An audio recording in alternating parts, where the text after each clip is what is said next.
Complete. Rick Mears has nearly half a lap lead on the second place car of Roberto Guerrero, followed by Al Unser Jr., Mario Andretti, and Scott Brayton.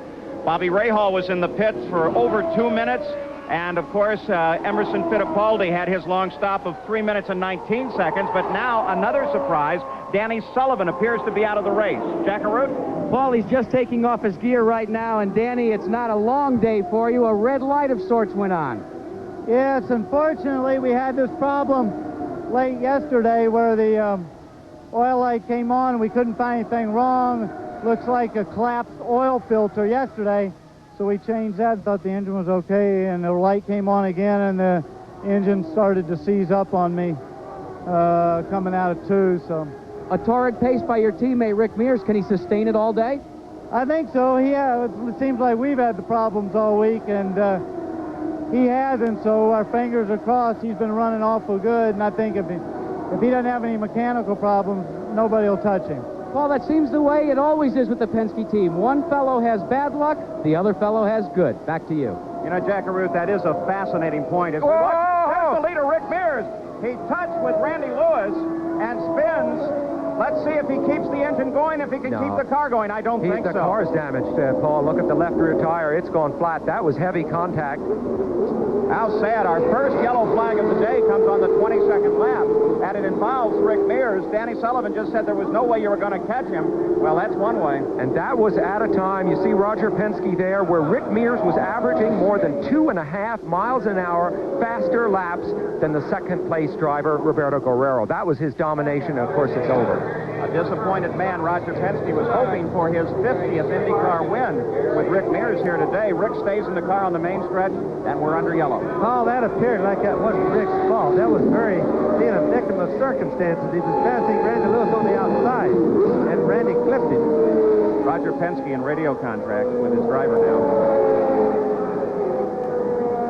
Roger, you were talking to Rick on the radio after he crashed. What did he say? Well, he just said the guy was in the middle of the straightaway and thought he saw him, and evidently didn't. He said, you know, he made a mistake. I guess he thought the fellow had seen him, and you know, it's one of those things, unfortunate, but we're running good, which is the main thing. Absolutely. Now that leads me into Long Beach. You know, this is a tough one, a bitter pill to swallow, but you don't have to keep it down for too long. You've only got a week before you can prove it again.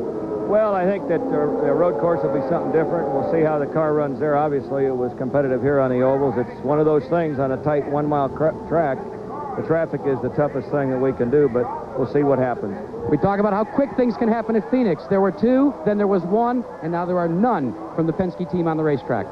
What a great disappointment for the Penske team as we take a look at Rick Mears still sitting in the car.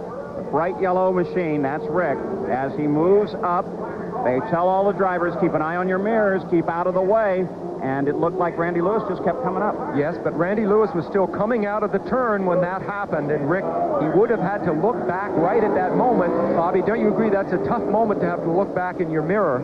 He was, Rick was more than halfway up on Randy, Sam. Randy should have seen him and should have given him racing room. He already knew that he was being lapped. I just don't see that there was much of an excuse for that. Rick did a remarkable job keeping the car away from that wall as he spun around on the main stretch. We have another opportunity to take a look at this situation. There was an interesting conversation that I was part of yesterday as we take a look at Scott Brayton, who is the leader on the track at the moment. Most of the leaders have gone in and made their pit stops, and this will lead us to a conversation of tactics in just a moment. But let's take a look again at this, Bobby.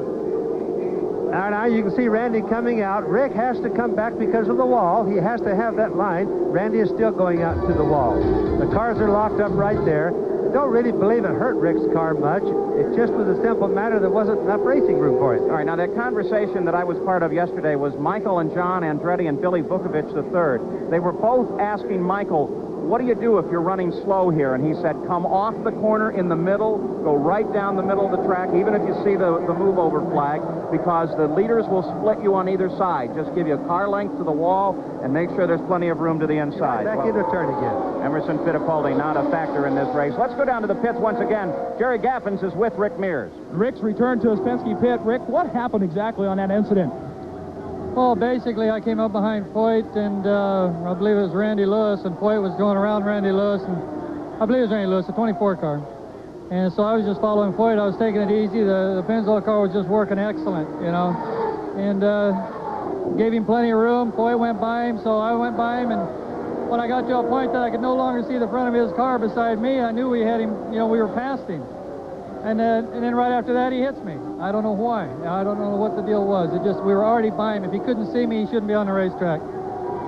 No chance to correct whatsoever then? No. Once it bump you like that and knocks you sideways, you're just along for the ride. And we talked about that in the drivers' meeting, everybody being very careful because this track is tough for that.